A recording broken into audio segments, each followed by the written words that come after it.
and welcome back to episode 5 of hashtag Every Role Matters Roundtable.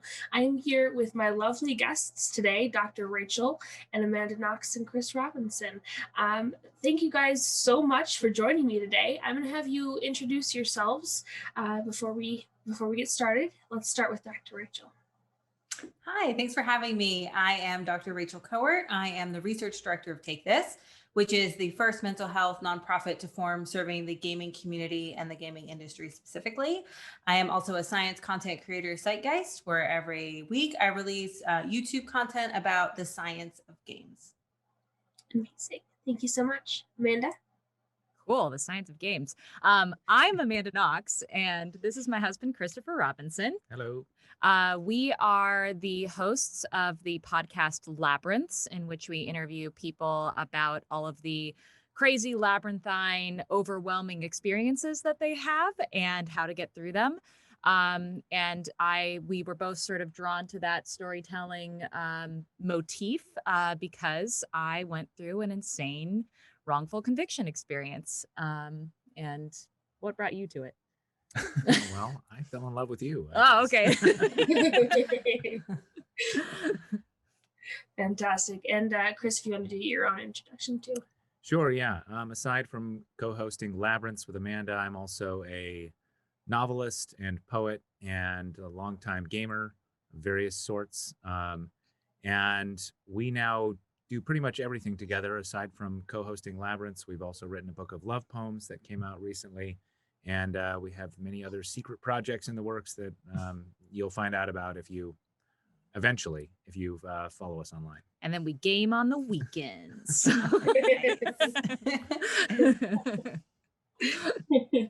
Fantastic. So the theme for today is kind of just how gaming can help with hard times and can help with just kind of the stress that you're going through in your daily life and those sorts of things. And I think we have some very good candidates to answer these questions today. So the first question that I have is for everyone, and that is, what is your personal, professional experiences with suicide prevention and awareness? So my own experience has been, the first time that I ever came into contact with anything related to suicide prevention was in prison when I was put on suicide watch after I was wrongly convicted, which meant that basically I was in a prison cell and I was being monitored 24/7. Not the best kind of support, but it was what it was. I then came into contact with suicide survivors, particularly Daisy Coleman. I hosted a show a while back called the Scarlet Letter Reports, in which I interviewed women who had gone through public shaming and vilification. And this young girl who had been raped when she was 14 years old had been slut-shamed in her community, and she had attempted suicide and was a survivor. And so I interviewed her about her experience, and she became a tattoo artist and did the semicolon on my hand. And I guess the only sort of really sad ending to that story is years later, she actually did commit suicide and succeeded. So it's this ongoing issue of like how, even years later, the traumas that happen to us can deeply impact us. And we are all sort of, I'm personally aware and also aware through other people that like it's an ongoing journey that always needs to be addressed. So, yeah.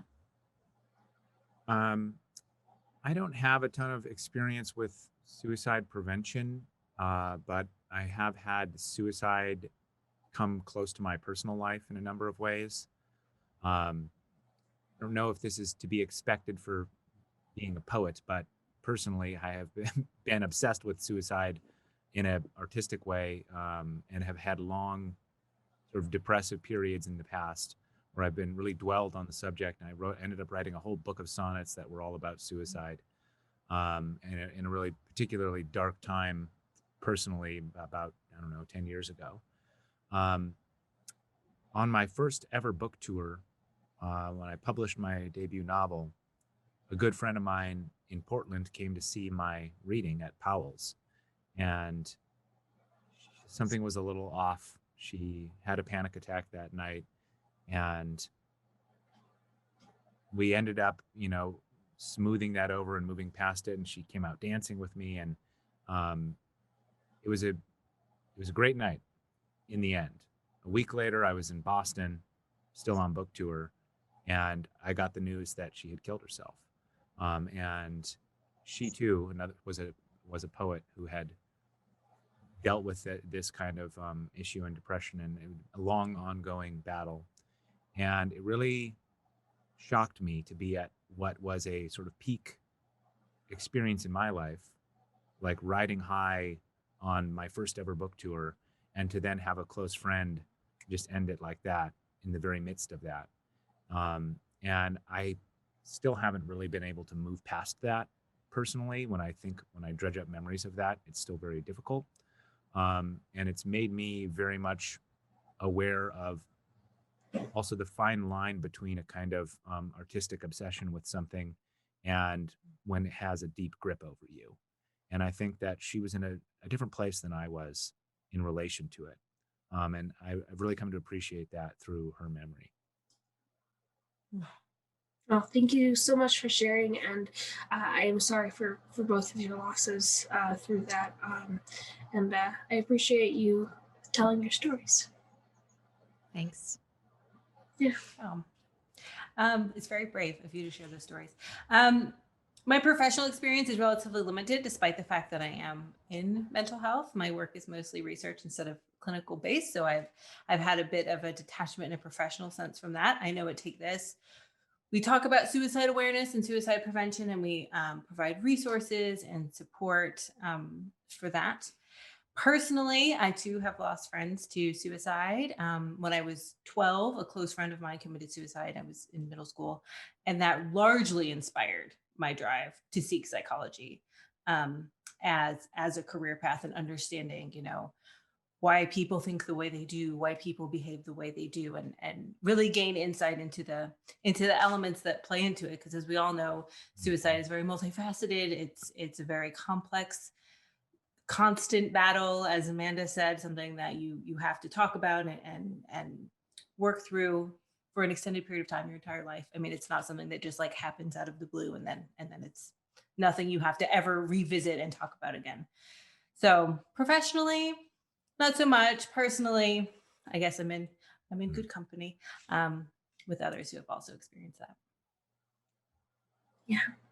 I totally understand it that way. I'm in a similar boat, but like I said, thank you all for sharing your stories. I agree with Dr. Rachel that it was you had a brave for sharing it. So thank you. The next question that I have is for Amanda, and especially during the pandemic, but also through other points in your life, how have you found that role-playing games helped you through hard times and helped others through the same things? So in my experience, and one of the reasons why Chris and I chose the labyrinth as the sort of metaphor for struggle is this feeling of being trapped, right? Like you feel there are certain moments where in your life where you feel like you're literally trapped in your own life. And, every day that I was in prison, I constantly sort of woke up and thought, is today going to be worth living? What can I do in order to make today worth living? And sometimes it didn't feel like that day was going to be worth it, right? Like here I am in a situation, in a life that I didn't want, that I didn't choose, that's not my fault. And how do I escape that? Because I'm trapped. And when I was in prison, I escaped through reading. I did a lot of reading in fantasy and sci-fi, just because how far out can you go? You go sci-fi and fantasy. And coming home into the real world, a lot of the work that I do is really serious. I'm talking to people about sometimes the worst experiences of their life. And it can be really hard to sort of go through that and empathize and like be with them. And I have found, I was always like a drama kid in school, like I was always in the plays. And I have just found an incredible amount of joy in the escape of like, I'm just a new person when I'm playing D&D. I get to be basically Legolas and it's awesome. And I get to like play, and just the permission to play and the permission to sort of step back from your own life and be a kid about it is such a relief after a really, really long day of dealing with really serious issues. Yeah, absolutely. I totally agree. I don't have as much experiences as you do, but just kind of throughout doing some of these episodes, I have learned some of the similar things as you. Chris, have you had some of the same experiences, and why do you think that is? I started playing Dungeons and Dragons in 3rd grade, I think. And throughout, I've obviously expanded into many other types of gaming since then. But honestly, gaming kind of dropped off my radar in a big way when I went to grad school for poetry. And I was deep in poetry world for a long time. And then that moved into fiction and writing novels. And like my world became the sort of literary book world for a long time. And I didn't have much time for gaming. And recently, actually during the pandemic, is the first time in a while that I got back into role playing in a big way. And a huge part of that is that my brother, who's stayed in that world, suggested that we do a D&D campaign when the pandemic started. And we were all feeling, I think, especially at the beginning of the pandemic, lonely. And we got married like a week before the pandemic hit on Leap Day 2020. And so we were at kind of the peak of like social interaction. Everyone we knew, all our friends and family had come to this big event. And then to go from that into lockdown was a big contrast. And so to not be able to see our family even was very hard at first. And so we were doing Zoom D&D for a few months there. And one, it was just a great excuse to be hanging out without having to rehash what pandemic life was like. Right. We could step into this other world. We could be there without having to like exhaust our conversation topics. Yeah. We could be around each other virtually. But also in that world, you get to set goals that are achievable and small and strange and fun. And if your goal is that, there's this cave that's full of weird spiders that used to be elves that got mutated over, the last few centuries. And there's a strange item down there we need to find in order to convince the dwarves to help us with this other thing. That's a goal that I can take on. And like, I can, we might not be able to solve all the problems that we have in our daily lives. And it's nice to be able to set those problems aside for a minute and say, okay, like I can feel productive in this other way that is a more fun way. And it can bring me closer to the people I love in the process. And it's been really nice to just actually spend a lot of quality time with my own brother and his wife and their friend Jordan, and to bring Amanda into that D&D world as well. It has been warm and homey feeling, I would say. Yeah, absolutely. I think that people, even throughout the entire pandemic, have had some very similar experiences to that. And kind of working off of that, Dr. Rachel, in your professional experience, are the reasons and experiences that Chris and Amanda are having something that you find common? Have you had similar experiences in your own personal life as well? Yeah, Amanda mentioned feeling trapped. Role playing is so freeing. You can be your idealized version of yourself in a world with caves and dwarves and elves and Legolas, and it provides escapism, which is a word Amanda also mentioned. But when you talk about escapism in games, it's usually thought of as something like weird and we shouldn't be doing, and there's something wrong. But we escape into books, we escape into Netflix. Escaping into games is wonderful. It's a wonderful stress reliever. It's playful, which again, play is so important, not just for kids. It is very important throughout the entire lifespan. In and of itself, it's associated with releasing of endorphins. It can help us manage our moods, like during COVID, when everyone is kind of miserable as they should be, because we're all locked together and there's this thing out of our control and there's not much we can do. But you know what? We can go to that cave and we can kill those elves. And that gives us a sense of accomplishment. And it does. And it is supported. Like, my mind always goes to research, and you were mentioning all these things. There's a theory called self-determination theory. And their three components are competence, autonomy, and control. And role-playing games give us all of those. They give us a sense of autonomy. We're free to do whatever, especially in Dungeons and Dragons. The world is open. It gives us a sense of competence. We kill the things in the cave and we get the reward. And it gives us a sense of relatedness. You're playing with your brother, you're playing with your friends. And these three pillars are essential psychological needs. And especially now during COVID, when all of these things are more limited, we feel less competent, less related, where we can't really hang out with our friends, and very much less in control. This is a wonderful opportunity to regain that sense of well-being, and role-playing games are perfect for that. Yeah, absolutely. Well, so that is the end of part 1 of this episode.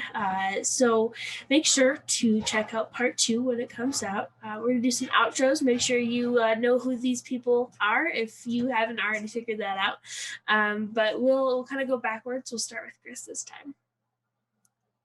My name is Christopher Robinson. I am a novelist and poet. You can find links to my books at knoxrobinson.com, where you'll also find information about the work that I do with my lovely, talented wife, Amanda, primarily right now, which is co-hosting a podcast called Labyrinths. Amazing. Amanda? My name is Amanda Knox. You can find pictures of my husband and my cats on my Instagram at Amama Knox, and you can find really random, funny tweets / information about wrongful convictions and all of that on my Twitter at Amanda Knox. Thank you so much. And Dr. Rachel. I am Dr. Rachel Kowert. You can learn more about Take This at TakeThisOrg. And you can also catch me every Wednesday on YouTube, on youtube.com/psychgeist. Amazing. And all of the links that these lovely people just mentioned are going to be in the description of the video. So make sure to check out all of their websites and social medias, and make sure to watch part 2. I have been your host. I'm Fenway Jones, also known as Fenway the Team DM on Twitter, and Jasper's Game Day on all of the social medias. Thank you so much to everyone who watched. Remember, you are not a critical failure, and you do not have to roll along for initiative. Thank you so much. Bye.